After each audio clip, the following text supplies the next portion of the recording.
Eder. Mech.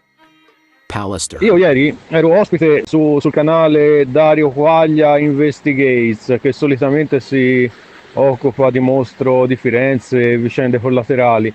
Abbiamo parlato del caso Resinovic e abbiamo evidenziato un elemento che era stato trascurato, diciamo così, sia dalle indagini che dai vari processi mediatici che sono stati fatti nelle trasmissioni, vale a dire le tracce di metalli del gruppo delle terre rare che erano stati repertati sui sacchi neri, ecco.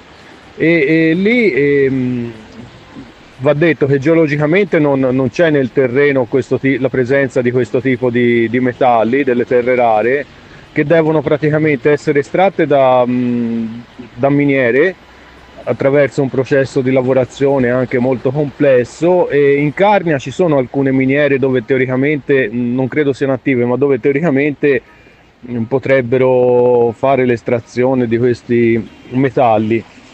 La cosa però particolare e suggestiva è che in via Vais al numero 2 c'è il Dipartimento di Geoscienze e al numero 6 il Museo di Mineralogia.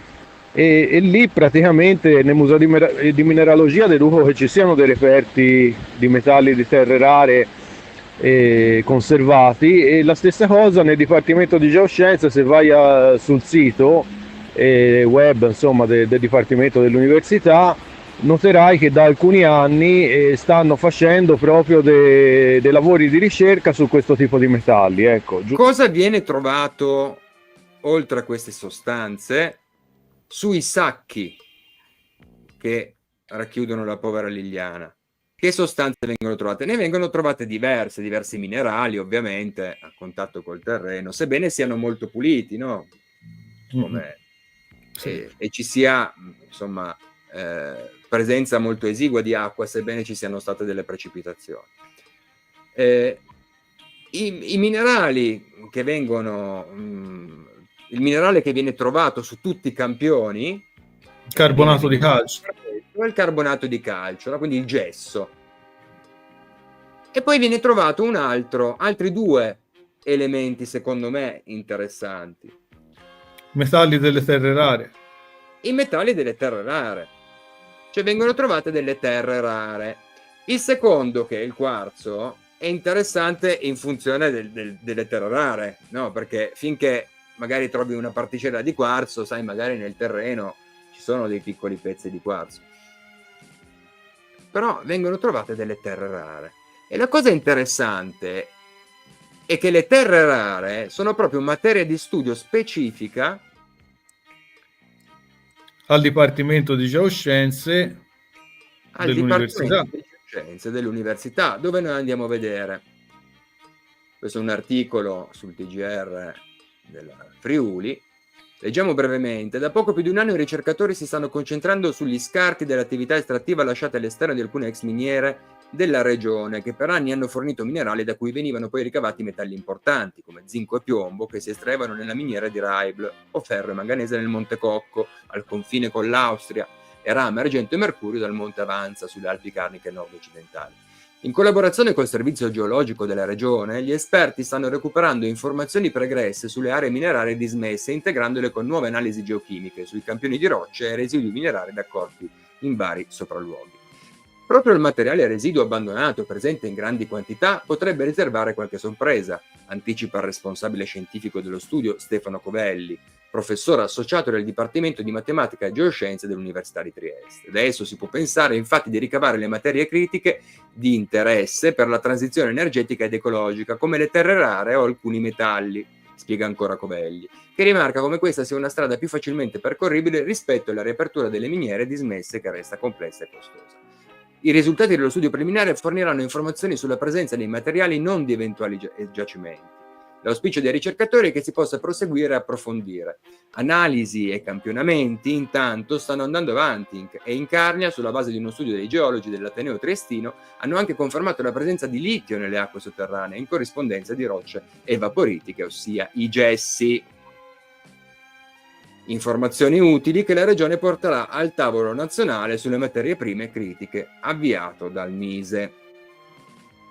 Ora, capite che dal mio punto di vista è molto interessante che su questi sacchi siano presenti proprio due materiali, due minerali che vengono studiati e vengono anche esposti, anche i quarzi nel museo, insomma, e maneggiati all'interno dell'università, dove di per sé vediamo che i gessi vengono anche citati come insomma contenitori, chiamiamoli così volgarmente, del litio, no?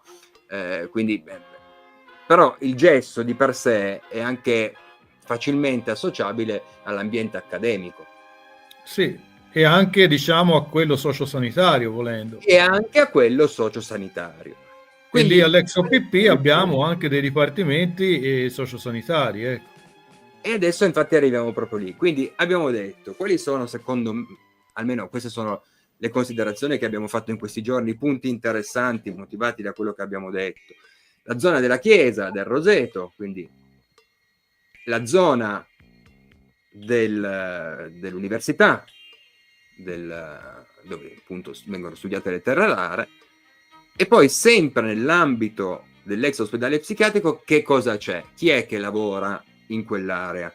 Abbiamo appunto lì, senza fare ovviamente nomi, in quell'area comunque lavora una persona che abbiamo citato in questa trasmissione, senza dire chi è, mettiamola così.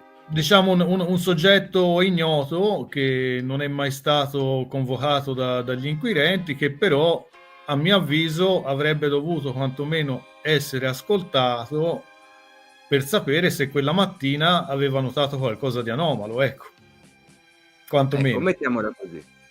Poi c'è sempre il Museo dell'Antartide, non dimentichiamoci che era chiuso in quel periodo risultava chiuso, però anche lì, se vogliamo parlare di basse temperature per conservare un corpo nelle vicinanze appunto del luogo del ritrovamento, anche quello poteva essere un luogo teoricamente indicato, ecco.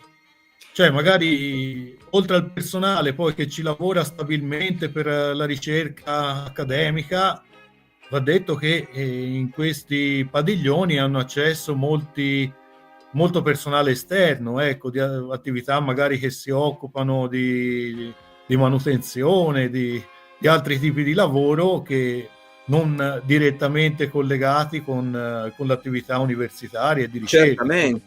Certamente, cioè, come dicevamo, un'area ben attiva. Noi non puntiamo il dito contro nessuno, però è per dire che a nostro avviso sarebbero delle indagini da fare anche in questi ambiti per verificare se magari qualcuno che aveva accesso a queste strutture poteva in qualche modo conoscere Liliana ed eventualmente fare i dovuti approfondimenti, ecco, visto che, diciamo così, i personaggi più o meno noti che si sono esposti anche molto mediaticamente, bene o male hanno degli alibi difficilmente smontabili in questo momento, ecco.